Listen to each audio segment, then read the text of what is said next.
حضرت عمر بن عاص رضی اللہ تعالیٰ عنہ نے مصر خود فتح کیا تھا، خود فاتح تھے. حضرت عمر نے انہیں گورنر مصر بنا دیا. ان کا بیٹا ایک عام آدمی کے بیٹے کو کہنے لگا چلو اپنا اپنا گھوڑا دوڑاتے ہیں، بھلا کون جیتتا ہے. گھوڑے دوڑے، عام آدمی کا بیٹا جیت گیا. گورنر صاحب کے بیٹے نے درہ اٹھایا اور درہ اٹھا کر کے اس جیتنے والے غریب آدمی کی کمر پہ درے مارے. اس کو جب درے لگے تو بیٹے نے گھر آ کے باپ کو اپنی لہو لوہان کمر دکھائی. باپ کے دل میں بڑی قدر ہوتی ہے اولاد کی. درجے تو لوگ ماں کے بیان کرتے رہتے ہیں، لیکن جتنا باپ پیار کرتا ہے اس کا بھی تقاضا کوئی کر نہیں سکتا.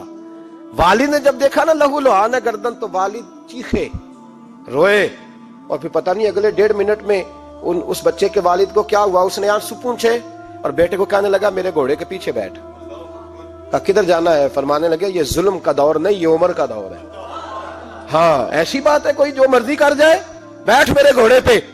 آدھی رات کے وقت پہنچے مدینے اور باہر جا کے وہ آدمی پکارنے لگے، کہنے لگے عمر باہر آؤ، نکلو خوابگاہ سے. جب غریبوں پہ ظلم ہو تو پھر حکمرانوں کو سونے کی اجازت نہیں ہوا کرتی. باہر آؤ. فاروق اعظم آدھی رات کو اٹھ کے آئے. کیا ہوا؟ کہا عمر دیکھ، یہ بیٹا جو میں نے اپنے منہ کے نوالے کھلا کھلا کے پالا ہے، ذرا میرے لال کی پشت دیکھ. تیرے دور حکومت میں یہ حال ہوگا. حضرت فاروق اعظم نے کہا جاؤ بلا کے لاؤ فاتح مصر کو. حضرت عمر بن عاص بیٹے سمیت آئے. جناب فاروق اعظم فرمانے لگے مجمع میں کھڑا کر کے، فرمایا کیوں مارا تو نے اس کو؟ گردن جو گئی. فرمایا تو گورنر کا بیٹا تھا اس لیے مارا ہے؟ اس غریب آدمی کے بچے کو کہا درے پکڑ اور گورنر کے بیٹے کو اس کے سامنے مار، اور اتنے مار کے اسے سمجھ آئے. جب اس کو درے لگ رہے تھے تو لوگ دیکھ رہے تھے. تھوڑی دیر گزری تو حضرت سیدنا عمر فاروق رضی اللہ تعالیٰ عنہ نے فرمایا گورنر مصر کو بھی سزا دو، اس کے کپڑے اتروا کے اسے ٹاٹ کا لباس پہناؤ. لوگ کہنے لگے حضور گورنر صاحب کی کیا غلطی؟ سنو اور یاد رکھنا. حضرت فاروق اعظم کہنے لگے اس بچے کے دل میں بات ڈالی کس نے کہ تو گورنر کا بیٹا ہے؟ کس نے بات ڈالی کہ تو چودھری کا بیٹا اور باقی کمی ہوتے ہیں؟ کس نے سکھایا اسے؟ وہ طاقتیں بھی ہم کچھ لیں گے جو سکھاتی ہیں کہ فلانا بڑا ہے فلانا چھوٹا ہے. فرمایا نا، جب کوئی رسول اللہ کا کلمہ پڑھ لیتے ہیں وہ برابر ہو جایا کرتے ہیں. اس کو کس نے سکھایا؟ کس نے سکھایا اس کو؟ گورنر کو بھی. اور پھر حضرت عمر نے تاریخی جملہ کہا حضرت عمر بن عاص کی طرف دیکھ کے، فرمایا جب اللہ نے ان لوگوں کو آزاد پیدا کیا تم نے کیوں غلام بنا لیا ہے؟ جب رب نے آزاد پیدا کیا تم نے کیوں غلام بنایا ہے؟ عزیزو یاد رکھو جب انصاف کا بول بالا ہوتا ہے پھر کوئی آدمی ڈرتا ہے. یہاں انصاف نہیں ملتا. اور میں آپ خود ایک بات یاد آ گئی. حضرت عمر کا زمانہ تھا تو غسان کے بادشاہ نے کلمہ پڑھ لیا. جو لوگ غریب کہلاتے ہیں نا وہ ذرا میری بات پہ زیادہ توجہ کریں. غریبوں کو سنانے لگا ہوں، غریب ذرا توجہ کریں. غسان کے بادشاہ نے اسلام قبول کر لیا اور اسلام قبول کرتے ہی وہ آئے حج کرنے. حج کے بعد فارغ ہوئے تو ایک نفلی طواف کر رہا تھا غسان کا بادشاہ شاہ غسان. آج تو خانہ کعبہ میں بھی وی آئی پی پروٹوکول ملتا ہے، آج تو مسجد نبی میں بھی وی آئی پی پروٹوکول ہوتا ہے. یہاں آ کے بھی، یہاں بھی اور دیکھتے صحیح تجھ کھڑا کہاں ہے. یہاں بھی پولیس والوں نے بازو پکڑے. سوچو تو صحیح، یہ حال کر دیا تم نے مذہب کا. طواف کعبہ ہو رہا ہے اور غسان کے بادشاہ نے جبہ پہنا ہوا ہے باریک اور لمبا. وہ طواف کعبہ کر رہا تھا تو ایک غریب آدمی کا پیر اس کے جبے پہ آ گیا. جب پیر آیا تو اس نے پلٹ کے غریب کے منہ پہ تھپڑ مارا. جب تھپڑ مارا تو اس غریب نے سیدنا فاروق اعظم کی عدالت میں مقدمہ کر دیا. کہا بادشاہ نے تھپڑ مارا ہے.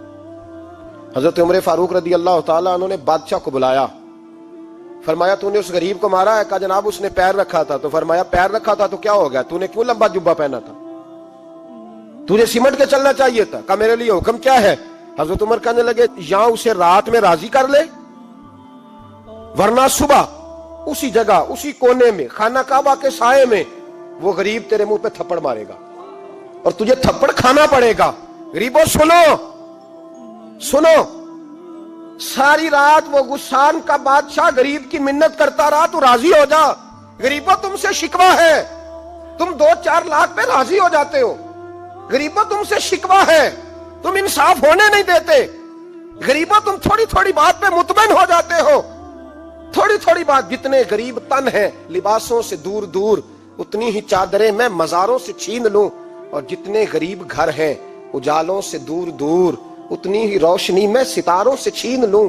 اتنی تو ہمتیں ہو میری کم سے کم بلند کہ شاہوں کے تاج فقط اشاروں سے چھین لوں.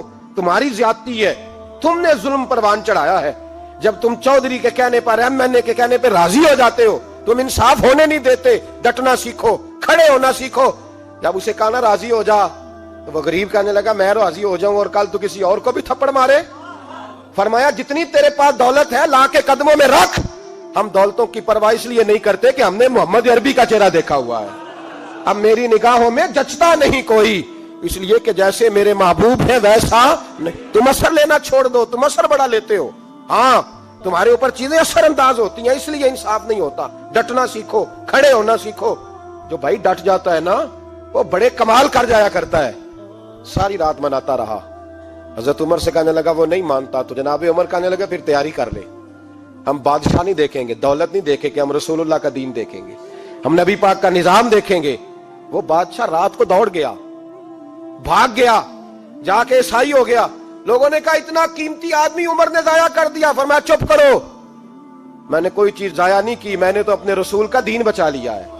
کوئی شے ضائع نہیں ہوئی. عدل جب تک میں پھر کہوں گا اس عدل کے نقصان میں ہر آدمی برابر کا شریک ہے. ہم عدل ہونے نہیں دیتے, ہم عدل قائم نہیں کرتے. ہمارا تقاضا ہی نہیں کہ عدل ہو, ہم اپنے آپ کو عدل کے لیے پیش ہی نہیں کرتے, مزاج ہی نہیں. حضرت علی المرتضیٰ ایک جری انسان تھے, اور وہ علی تھے جن پر انسانیت رشک کرتی ہے. اور مولا علی وہ ہستی تھے کہ میرے مصطفیٰ کریم صلی اللہ تعالی علیہ وسلم نے فرمایا اس کے دیدار کو تو فرشتے بھی آیا کرتے ہیں. نا بڑا آدمی, اور پھر امیر المومنین خلیفۃ المسلمین حضرت علی. خود مولا علی نے حضرت قاضی شریح کو قاضی بنایا, چیف جسٹس بنایا, اپنے ہاتھوں سے تعیناتی کی. حضرت مولا علی رضی اللہ تعالیٰ عنہ کی زرہ گم ہو گئی. کافی دیر گزر گئی تو ایک یہودی کے پاس وہ زرہ آپ کو نظر آئی. حضرت علی نے ڈائریکٹ اس سے چھین نہیں لیا, حالانکہ امیر المومنین تھے. ہمارے ہاں ڈنڈا بھی بڑا چلتا ہے نا, جو طاقتور ہوتا ہے وہ تو تھانے جاتا ہی نہیں, اس کو ضرورت نہیں, اس نے تو بندے رکھے ہوئے ہیں, اس کو تو پتہ ہے کام کیسے لینا ہے. لیکن حضرت علی نے آئینی رستہ اختیار کیا, قانونی رستہ. قاضی صاحب کی عدالت میں مقدمہ کیا کہ فلاں یہودی کے پاس میری زرہ ہے اور وہ چوری ہو گئی تھی, گر گئی تھی, گم گئی تھی, مجھے دلائی جائے. قاضی صاحب نے بلا لیا یہودی کو, امیر المومنین بھی کٹہرے میں. قاضی صاحب کہنے لگے اس سے کہ زرہ تیری ہے؟ اس نے کہا جی میرے پاس ہے تو میری ہے. قاضی صاحب کہنے لگے حضرت علی سے گواہ آپ کو دینے پڑیں گے کیونکہ مقدمہ آپ نے کیا ہے, اگرچہ وہ امیر المومنین ہے. توجہ ہے بھائیوں کی, سمجھ آ رہی ہے باتوں کی؟ گواہ امیر المومنین آپ نے دینے ہیں کیونکہ مقدمہ آپ نے دائر کیا. تو حضرت علی کہنے لگے میرا بیٹا حسن گواہی دے گا کہ میری ہے, اور میرا غلام کمبر گواہی دے گا. قاضی صاحب کہنے لگے حضور ان کی گواہی درست تو ہے پر میں نہیں تسلیم کرتا, اس لیے کہ بیٹے تو باپ کے حق میں بولا ہی کرتے ہیں, نوکر تو آقاؤں کے حق میں بولتے ہی ہیں. جائیں کوئی غیر جانبدار بندہ لے کے آئیں جو گواہی دے. تو حضرت علی خاموش ہو گئے, کہنے لگے ابھی میرے پاس ایسا کوئی گواہ نہیں. قاضی صاحب کہنے لگے چلیں پھر آپ یہودی کو راضی کریں, آپ نے کیوں بلا وجہ گھسیٹا عدالت میں, راضی کریں, انصاف کا تقاضا ہے. تو حضرت علی قریب گئے, کہنے لگے بھیا ناراض نہ ہونا, زرہ تو میری ہے, ناراض نہ ہونا, میں نے غلط مقدمہ نہیں کیا.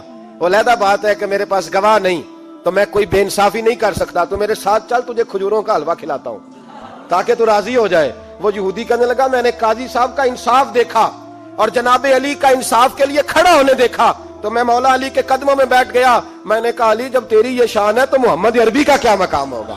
میں نے کلمہ پڑھنا شروع کر دیا. دیکھیں نا تقاضا پورا کیا ہے حضرت علی نے. تو وہ کہنے لگا علی تیرے انصاف کے رنگ نے نا, جملہ یاد رکھنا, کہنے لگا یہودی علی تیرے انصاف کے اس رنگ نے میرے دل سے کفر کی میل دور کر دی, تیرے عدل نے میرا کفر توڑ دیا, کفر. لیکن شرط دیکھیں نا, غریب آدمی ابو ایوب انصاری, ماڑے بندے, اب تو پیر اور مولوی بھی گنجائش نہیں نہ دیتا کسی کو بولنے کی. تو سیاست دان تو اللہ کی پناہ, وہ تو پتہ نہیں کس طرح سوتے ہیں رات کو, اللہ ہی جانتا ہے. پتہ نہیں کس طرح اپنے آپ کو مطمئن کر کے وہ زندگیاں گزار رہے ہیں, خدا ہی بہتر جانتا ہے. حضرت عمر فاروق جیسا دلیر اور جرری آدمی جمعہ پڑھانے مسجد میں داخل ہوئے تو جناب ابو ایوب انصاری دروازے پہ کھڑے ہو گئے, کہنے لگے عمر تیرے نوکر نہیں, ٹائم پہ آیا کر, بڑی دیر سے کھڑے ہیں. کیوں دیر سے آیا ہے؟ بڑے جلالی تھے نا حضرت عمر, لیکن وہ جلالی اس وقت تھے جب کوئی ظلم کرتا تھا, اور ذات کے لیے جلالی نہیں تھے. کب وقت پہ آیا کر, کو ملازم نہیں تیرے. تو سیدنا فاروق اعظم منبر پہ چڑھے اور فرمانے لگے اللہ ابو ایوب انصاری کا بھلا کرے، جب تک اس طرح کے لوگ موجود ہیں کوئی بادشاہ بگڑے گا نہیں، اللہ اس کا بھلا کرے، اس نے میری توجہ صحیح۔ اور پھر عمر رو پڑے، رو کے فرمانے لگے مسلمانوں معاف کر دو، غلطی کوئی نہیں، میرے پاس کرتا ایک ہی ہے، اور عبداللہ کی ماں نے وہ دھو کے خشک ہونے کو ڈال دیا تھا، غریب ہوں، کرتا دوسرا کوئی نہیں، تو وہ ذرا نا خشک ہونے میں آ کے دیکھ لو ابھی بھی گیلا ہے، مجھے معاف کر دو، میری غلطی نہیں ہے۔ صحابہ درد کے ساتھ رونے لگے اور کہنے لگے اللہ اس طرح کے حکمران ہمیشہ عطا کرتا رہے۔ میرے بھائی تو انصاف کا رنگ تو دے، ان تقاضوں کو سمجھنا۔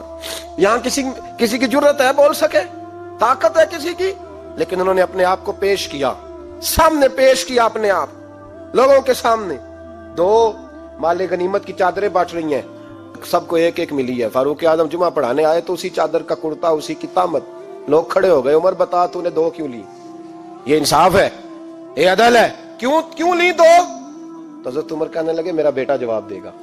عبداللہ بن عمر بولے، کہنے لگے ابا جی کے کپڑے بڑے پرانے ہو گئے تھے، میں نے اپنے حصے کی بھی اپنے ابا جی کو دے دی ہے۔ دیکھیں نا، یہ انصاف میرے نبی پاک نے کیا ہے، صحابہ نے سیکھا ہے۔ میں اور آپ تیار نہیں، ہم تیار نہیں انصاف کے لیے، ہمارا مزاج نہیں انصاف کا، ہمیں خود بہت سارا آگے پیش ہو کے رنگ دکھانا پڑے گا، اس کے لیے ہماری تیاری نہیں۔ اس لیے ہم حکمرانوں کو گالی دے کے چپ کر جاتے ہیں، اس لیے ہم وکیلوں کے کہتے ہیں بکتے بڑھائیں، جج بکتے، یہ باتیں کر کے ہم خاموش ہیں، ہم پیش نہیں کر پا رہے، ابھی تک ہم اپنے آپ کو کھڑا نہیں کر پا رہے کہ ہم سے مطالبہ کرو انصاف کا، کھڑا نہیں۔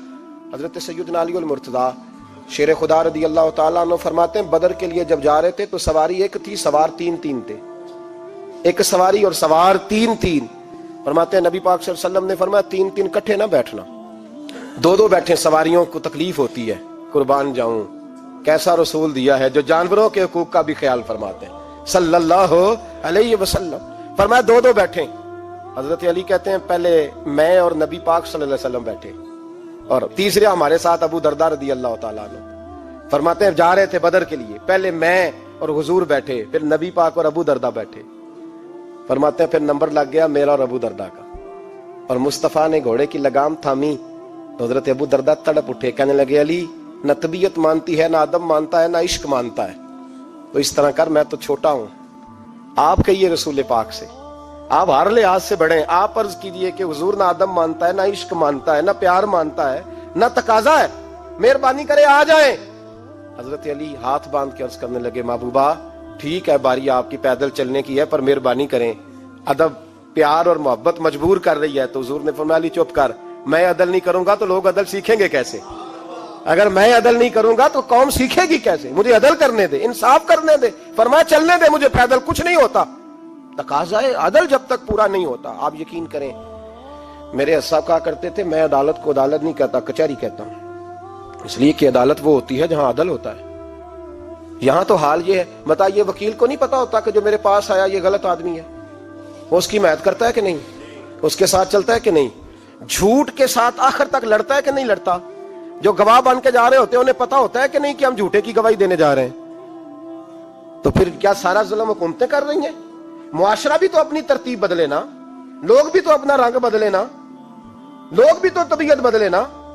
کون منتخب کرتا ہے انہیں ظالموں کو؟ عوام، اور پھر اس کے بعد شکوہ بھی عوام ہی کرتی ہے۔ خدا را تقاضے سمجھو، مزاج سمجھو، طبیعت سمجھو اسلام کی۔ میرے نبی پاک صلی اللہ علیہ وسلم نے عدل کا بول بالا کیا، ہر مقام پر، ہر نقطے پر رسول پاک صلی اللہ علیہ وسلم نے عدل عدل اور عدل کی آواز بلند فرمائی۔ کوئی مقام ایسا نہیں، آپ پڑھیے کتابیں، اگر ایک کلمہ پڑھنے والے اور یہودی کا فیصلہ آیا ہے اور نبی پاک صلی اللہ علیہ وسلم نے یہودی کو حق میں سمجھا ہے تو نبی پاک نے یہودی کے حق میں فیصلہ دیا۔ وہ منافق بگڑ گیا ہے، حضرت عمر کے پاس گیا ہے، لیکن حضور نے فرمایا جہاں جاتا ہے جا، فیصلہ وہی کیا جائے گا جو عدل پہ مبنی ہوگا، جو انصاف پہ مبنی ہوگا۔ ہماری طبیعتوں کے اندر سے وہ جو جس سٹیج پہ کو بیٹھا ہے وہ وہاں بڑا ہے، وہ جہاں بیٹھا ہے وہ سلطنت کا مہاراجا ہے، وہ کہتا ہے نہیں میرے پاس سارا کچھ ہے، یا تو میں اختیارات استعمال کروں گا، وہ استعمال نہ ہوئے تو پھر دولت استعمال کروں گا۔ تو جب اجتماعی مزاج قوم کا بگڑتا ہے، پھر معاشرے میں ناانصافی عام ہوتی ہے، پھر ظلم عام ہوتا ہے، پھر بے رہ روی کا شکار۔ اور میرے نبی پاک صلی اللہ علیہ وسلم کی حدیث سن لے، ذرا جا کے سننا یہ والی روایت، اور اسے یاد کر لینا، اس کا رٹا لگا لینا۔ حضور نے فرمایا تھا جس معاشرے میں بے حیائی عام ہوگی وہاں ایسی بیماریاں پیدا ہوں گی جن کا علاج ہی کوئی نہیں ہوگا. اور حضور نے فرمایا جس قوم کے اندر انصاف نہیں ہوگا وہاں قتل عام ہوگا. انصاف نہیں، جب تک مجرم کو سزا نہیں ملتی، جب تک مجرم کو سزا نہیں ملتی اتنی دیر تک لوگوں کے لیے وہ نشان عبرت نہیں بنتا، اتنی دیر تک لوگ باز نہیں آتے. یاد رکھیں جب انصاف ہوگا، عدل ہوگا، اور عدل کرنے والے جب عدل کریں گے اور انصاف کا دامن تھامیں گے. پہلی بات تو یہ ہے کہ ہم اپنے آپ سے برا کریں بہت ساری چیزوں کو. ہم دیکھتے ہیں حکومت نے چھوٹی چھوٹی کمیٹیاں بنا دی ہیں مصالحتی کمیٹیوں کے لیے، بین المذاہب کمیٹیاں، بڑا کچھ بن گیا ہے، لیکن لوگ گروہ بندی کا شکار ہیں، گروہی تعصبات ہیں. دیکھتے ہیں کہ ہمارا ووٹ کس طرف ہے، ہمارا مزاج کس طرف ہے، اس رنگ میں ملت کا اجتماعی نقصان ہو جائے، شرازہ بکھر جائے. اور میں شروع میں کہہ چکا ہوں، امام حسن فرمایا کرتے تھے اگر غریب پر ظلم نہ روکا جائے گا تو وہ ظلم امیر کے دروازے تک بھی جائے گا. ایک وقت آئے گا کہ امیروں کے ساتھ بھی زیادتیاں ہونے لگیں، اس لیے کہ جب ظلم ہوتا ہے تو اس کی آگ بھی پورے معاشرے کو لپیٹ میں لیتی ہے، اور جب انصاف ہوتا ہے تو اس کی برکتیں بھی سارے معاشرے کو فائدہ دیتی ہیں. عدل انصاف ضروری امر ہے. حضرت عمر فاروق رضی اللہ تعالیٰ عنہ جناب زید بن ثابت رضی اللہ تعالیٰ عنہ کو خود قاضی بنایا تھا. حضرت زید بن ثابت کو قاضی خود بنایا، خود تعینات کیا. حضرت ابی بن کعب رضی اللہ تعالیٰ عنہ نے نا حضرت عمر پر مقدمہ کر دیا حضرت زید بن ثابت کی حکومت میں، خود حضرت عمر پر. جناب عمر جب پہنچے نا وہاں سب لوگ بیٹھے رہے. ایک شخص کہنے لگا تم اپنے امیر کے لیے کھڑے نہیں ہوئے، تو زید بن ثابت کہنے لگے چپ کر جا، ان پر مقدمہ ہے، وہ حساب دینے آئے ہیں، امیر المومنین بن کے نہیں آئے. سامنے کھڑا کیا تو گفتگو کے دوران کوئی ایسا موقع آیا کہ حضرت عمر کو قسم دینی پڑی. تو حضرت زید بن ثابت حضرت ابی بن کعب سے کہنے لگے یار لحاظ کر، وہ فاروق اعظم ہے، امیر المومنین ہے ہمارے، اور تو ان سے قسم کا مطالبہ کر رہا ہے. حضرت سیدنا فاروق اعظم کی طرفداری میں بات کی نا، تو حضرت سیدنا عمر فرمانے لگے زید اس مقدمے کا فیصلہ کر لو اور اس کے بعد میں تمہیں معزول کر دوں گا، تم تو اہلیت ہی نہیں رکھتے. حضور کیا ہوا؟ فرمایا تم نے میری طرفداری کیوں کی، تم نے مجھے امیر المومنین کیوں کہا، تم نے کیوں میرے حق میں بات کی؟ اگر میں اور تو اس طرح کرنے لگیں گے تو امت کو عدل کون دے گا؟ اگر میرا اور تیرا یہ رنگ ہو جائے گا، کیوں تو نے مجھے امیر المومنین کہا؟ اس وقت میں اپنی صفائی دینے آیا ہوں، عمر بن خطاب سے زیادہ میرا کوئی تعارف نہیں ہونا چاہیے، کیوں تم نے یہ لفظ کہے؟ اور فرمایا اگر مجھ پر قسم آئے گی اور جو میرے اوپر لاگو ہوگا مجھے وہ کام کرنے کا تمہیں حکم کرنا چاہیے تھا. یہاں تو حال ہی کوئی نہیں، مزاج ہی کوئی نہیں. ہماری قوم بڑی سمجھدار ہے، حکمران بھی بڑے سمجھدار ہیں. ممتاز حسین قادری رحمۃ اللہ علیہ کو پھانسی ہوئی تو لوگ کہنے لگے مولوی شدائی ہو گئے، فیصلہ تھا عدالت کا تو ماننا چاہیے تھا. ایک فیصلہ ایک پیپلز پارٹی کے سابقہ صدر کے بارے میں بھی عدالت نے دیا تھا، اور پھر آپ کی پارلیمنٹ نے اس فیصلے کو کنڈم کیا، مذمت کی، اور اٹھ کے کہا گیا کہ ہم مذمت کرتے ہیں، فیصلہ غلط تھا. جب حضرت ممتاز قادری کے حق میں فیصلہ آئے تو اس وقت لوگ بولتے ہیں، کہتے ہیں دیکھو جناب عدالت کا فیصلہ ہے اور مولوی کہہ رہے پھانسی نہ دو. اور جب ایک شخص پر، ایک عام آدمی پر فیصلہ آئے اور بڑی عدالت کرے اور وہ چوکوں چوراہوں میں کھڑا ہو کے کہے کہ ہم اس فیصلے کو نہیں مانتے، پھر کوئی آدمی نہیں بولتا. پھر کسی جگہ ہم نے کہا تھا بچ جا، تو رسول اللہ صلی اللہ علیہ وسلم کی ناموس والوں کا لحاظ کر، اللہ رسول تیرا خیال فرمائیں گے. لیکن یہاں عدل اور انصاف کے تقاضے بڑے عجیب ہیں. غریب کے حق میں فیصلہ اور ہے اور امیر کے حق میں فیصلہ اور ہے. چودھری صاحب پہ درخواست آ جائے تو ایسا جو صاحب ٹیلی فون کرتے ہیں، چودھری صاحب درخواست آئیے تو آڈے تو کی کرنا جے، وہ کی کرنا ہو تو آڈے تے اپلیکیشن آئیے لینی ہے کہ نہیں. اور اگر غریب آدمی بیچارہ ریڑی والا 4 بیٹیوں کا باپ ہے اور نہ وہ گدھا گاڑی پہ بیچتا ہے فروٹ، تو غلط کراسنگ کی وجہ سے مقدمہ ہو گیا ہے، تو چودھری کو ساتھ لے کے وہ گیا ہے، چونکہ 4 بیٹیاں نا اور کل اس کی ملکیت وہی 5000 تھا جس کا اس نے فروٹ خریدا تھا. چودھری بھی کرسی پہ، ایس ایچ او بھی کرسی پہ، اور غریب آدمی زمین پہ بیٹھا ہے، اور ایک ایک زبان سے 32 گالیاں اسے دی جا رہی. وہ کہتا ہے چودھری صاحب تہاڈی مہربانی، میں تو شامی گھر جانا ہے تو میری تیاں روٹی کھانی، مہربانی کرو میرا سامان واپس کر دو، مہربانی کرو خدا را میرا سامان دے دو. او یار ظلم یہ ہے کہ یہاں امیر کے لیے قانون اور ہے اور غریب کے لیے قانون اور ہے. اس وقت پھر ظلم ہوتا ہے، پھر زیادتی ہوتی ہے، پھر ملتیں نہیں بنتی، پھر اس سے ڈاکو پروان چڑھتے ہیں،